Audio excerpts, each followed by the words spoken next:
Président de Génération NC, maire de La Foix, élu provincial et du Congrès, nous recevons aujourd'hui le flamboyant Nicolas Metzdorf. Nicolas Metzdorf, bonjour, bienvenue sur NC News. Bonjour. Alors, Nicolas Metzdorf, vous êtes le président du deuxième parti loyaliste après l'Avenir en Confiance. Et pourtant, certaines personnes qui sont passées dans vos rangs disent que Génération NC est un parti satellitaire de l'Avenir en Confiance. Vrai ou faux ? Faux.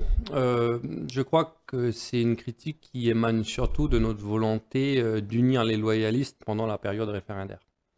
C'est-à-dire qu'on a créé, tous les partis loyalistes, sauf Calédonie Ensemble, une structure supra qui s'appelle les loyalistes, où chaque parti non indépendantiste est représenté.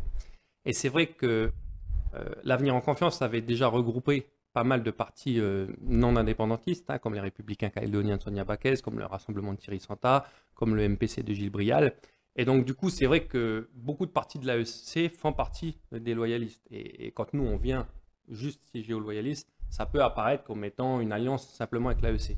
Mais en fait, c'est juste un regroupement de l'ensemble des partis qui prônent le non au référendum. Et après, on garde bien sûr notre autonomie de vote et de pensée à la province et au Congrès.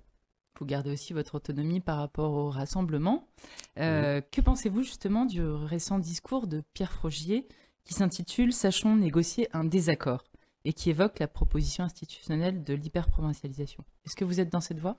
Non, nous on n'est pas en phase avec ça. Nous, Génération NC, on est d'abord un parti calédonien, on l'a affirmé. Même si on est non indépendantiste et attaché à la République française, on est un parti calédonien. Donc en ça, on défend un idéal calédonien, une Calédonie une et indivisible, où on essaye de construire finalement ce peuple calédonien, cette unité calédonienne qui même si elle bafouille un peu avec cette succession de référendums, reste quand même pour nous l'idéal à atteindre en tant que résident de ce pays.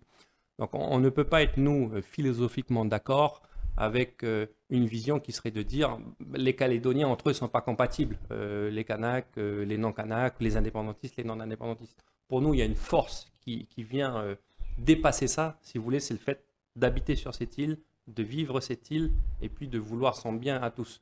Donc nous, on est contre ça et je pense qu'il y a une partie aussi d'aveu d'impuissance de la part d'une classe politique qui a échoué dans le fait de construire cet idéal calédonien, cette unité calédonienne.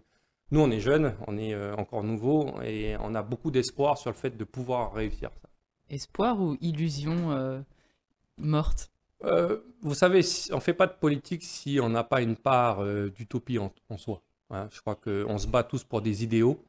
Et nous, notre idéal, c'est ça, c'est de bâtir une Nouvelle-Calédonie unie, fraternelle, qui un jour dépassera cette question clivante de l'indépendance ou pas. Parce qu'un jour, il faudra bien passer à la deuxième. Hein. On ne va pas vivre éternellement avec cette question-là.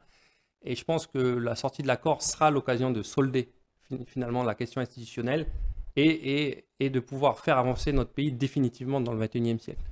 Et donc, ce n'est pas une illusion pour nous, c'est un vrai combat de fond. C'est un vrai combat de fond et je crois qu'on ne peut pas empêcher à la jeunesse calédonienne d'y croire. Donc pour vous, le destin commun et le vivre ensemble ne sont pas morts, pas encore? Non, non, au contraire. Vous savez, je suis maire de La Foix, le destin commun, tous les jours, à la fois, on le vit, on le voit, il existe. Enfin, je veux dire, il faut le vivre aussi, il ne faut pas vivre enfermé dans ces tours d'ivoire chacun. Hein. Après, il est compliqué, parce qu'il y a un gros clivage actuellement entre les Calédoniens qui est est-ce qu'on veut devenir indépendant ou pas? Majoritairement, les Kanaks veulent l'indépendance, majoritairement, les non-Kanaks veulent rester français. Donc oui, il y a un clivage profond dans notre pays, dans notre société. Est-ce que pour autant, on doit en déduire que c'est foutu, qu'on n'y arrivera jamais et qu'il faut baisser les bras? Nous, on dit non, il y a un gros clivage, il est conjoncturel, parce qu'on l'a voulu ainsi, mais il n'est pas structurel. Et un jour, ce clivage-là ne sera pas ce qui nous identifie en premier lieu. On ne dira pas tu es d'abord loyaliste ou tu es d'abord indépendantiste, tu n'es pas kanak ou tu n'es pas non-kanak. Un jour, dans ce pays, il faudra dire d'abord, on est calédonien, nous. Alors, qu'attendez-vous du rendez-vous parisien qui approche? Rappelons que les principaux responsables calédoniens politiques, dont vous faites partie, sont invités à prendre part à des discussions à Paris du 23 mai au 5 juin, à l'initiative du Premier ministre Jean Castex. Quel projet allez-vous porter? Quelle sera votre voix? Nous, on va porter notre vision de Génération NC, comme je l'ai dit, celle de cette Nouvelle-Calédonie unie, d'une Nouvelle-Calédonie qui a envie de sortir rapidement de cette impasse institutionnelle qui plombe le vivre ensemble, qui plombe le développement économique, qui plombe tout simplement le moral des Calédoniens. On a tous voulu essayer d'éviter ce troisième référendum binaire. Les indépendantistes ont l'air de vouloir y aller. Donc nous, ce qu'on dit, c'est allons-y le plus rapidement possible pour entamer la phase de discussion qui est prévue par l'accord de Nouméa après le troisième référendum, pour qu'on trouve une solution rapidement, pour qu'on passe à autre chose.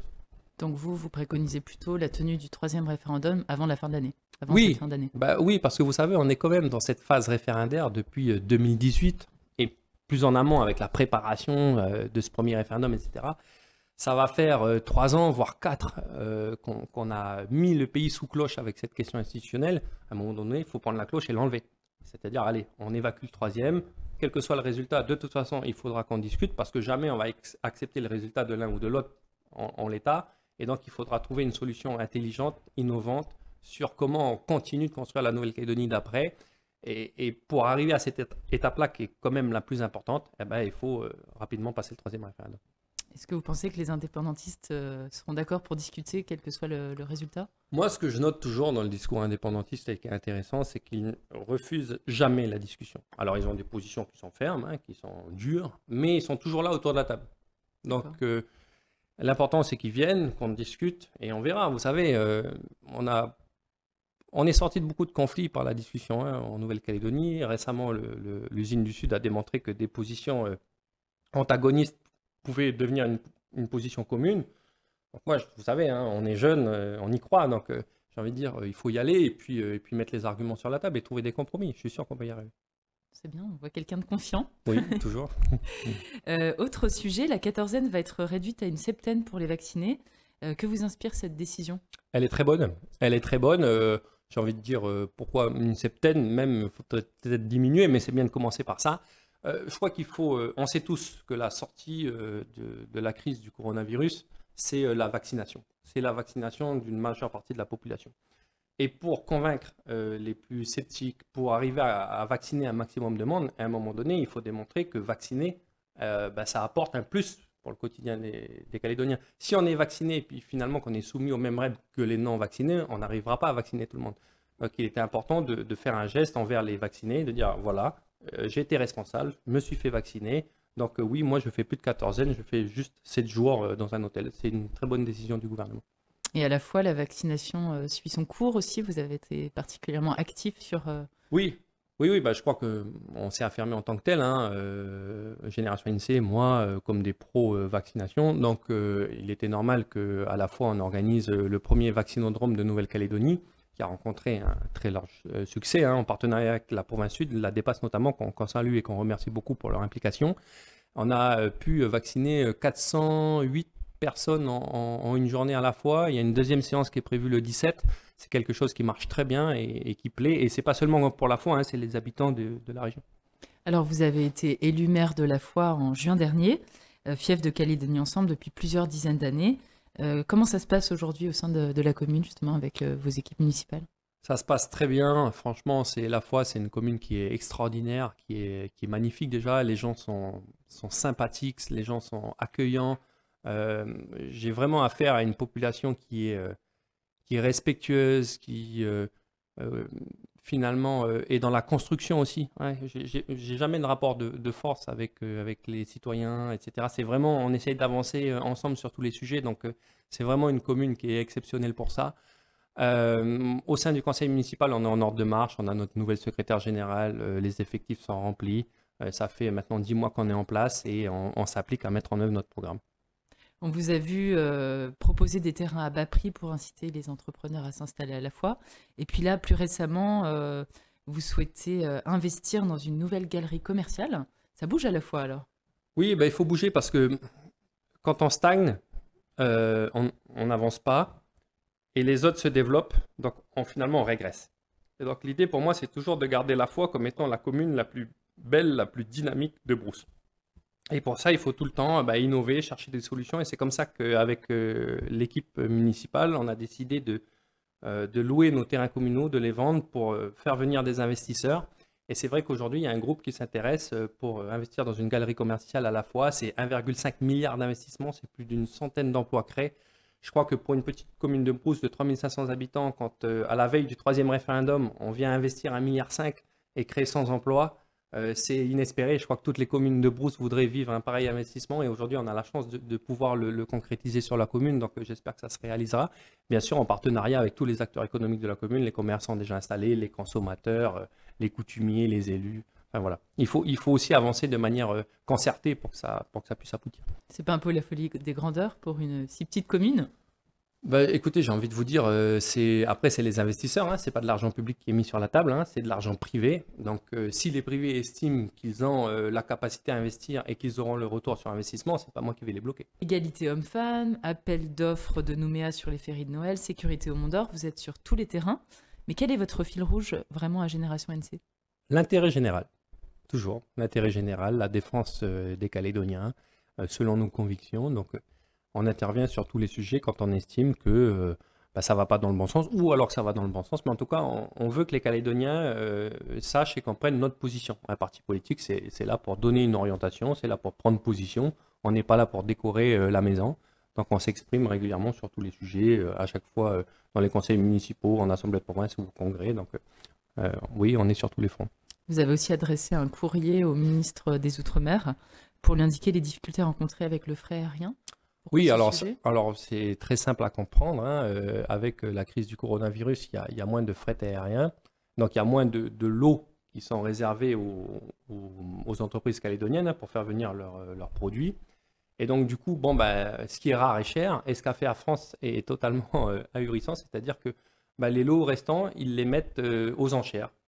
Donc, c'est celui qui paye le plus qui remporte l'importation de la cargaison. Mais ça veut dire que s'il paye énormément, 2 fois, 3 fois, 4 fois plus que ce qu'il payait auparavant, le produit fini arrivé en Nouvelle-Calédonie, lui va tripler, quadrupler ou quintupler. Donc, il y a un moment donné, Air France, c'est une compagnie nationale, c'est une compagnie publique. L'État, à mon avis, doit garantir un minimum de services publics en disant il faut faire attention à l'évolution des prix dans nos territoires en Outre-mer. Et c'est en ça que j'ai voulu alerter le ministre des Outre-mer. Vous avez été entendu ou pas on est toujours entendu par le ministre des Outre-mer qui est très intéressé par la question calédonienne. Il nous a promis une réponse et qu'il allait s'intéresser à la question. Ouais. Et donc pour l'égalité homme-femme aussi, vous présentiez samedi dernier vos orientations sur le sujet. Quelles sont les principales ? Je crois que c'est d'abord philosophique sur ce qui se passe dans notre société. Les femmes prennent une place de plus en plus importante dans la vie professionnelle. Et donc, du coup, il y a un équilibre qui se fait au niveau familial. Les femmes qui passent plus de temps au travail, le papa prend du coup plus de temps aussi au foyer et participe autant maintenant à l'éducation que les femmes. Et donc, l'idée, c'est de dire il faut traiter les choses de manière égale. Si on veut aider la femme à s'épanouir professionnellement, il faut aider le papa aussi à s'investir un peu plus dans le foyer. Et c'est en ça qu'on essaie de rééquilibrer finalement entre les congés maternité et les congés paternité pour permettre à l'homme de dégager du temps finalement à sa femme pour qu'elle puisse travailler dans le monde économique. Parce qu'aujourd'hui, c'est 2 jours, hein, c'est ça, pour le congé paternité. Je l'ai vécu récemment, c'est une catastrophe. On n'a pas le temps de profiter de son enfant, etc. Alors qu'au bout d'un moment, c'est normal que la femme qui souhaite reprendre le travail, et si nous les hommes, on se dit, non, moi je préfère rester à la maison pour m'occuper du petit pendant que maman travaille, on doit être en capacité de le faire.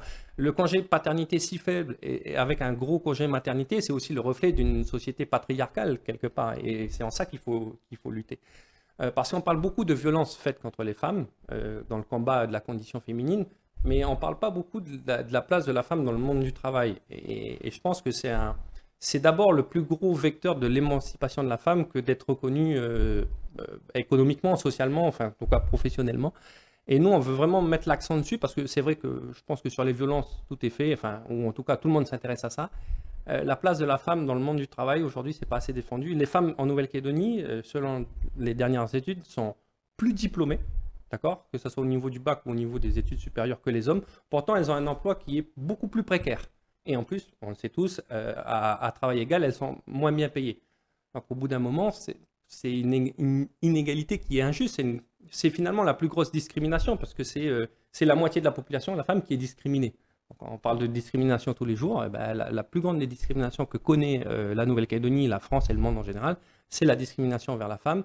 Génération NC est un parti progressiste, moderne, jeune, Donc il est normal que pour nous, qu'on soit femme, qu'on soit homme, qu'on soit noir, qu'on soit blanc, qu'on soit homo, qu'on soit hétéro, on doit être égaux devant la société. Et donc là, justement, vous proposez donc de redonner 4 semaines de plus aux hommes, hein, c'est ça dans les Oui, c'est ça. congés C'est-à-dire, on prévoit de redonner 4 semaines de plus aux hommes, et puis on prévoit aussi de donner la possibilité aux couples de se distribuer les congés.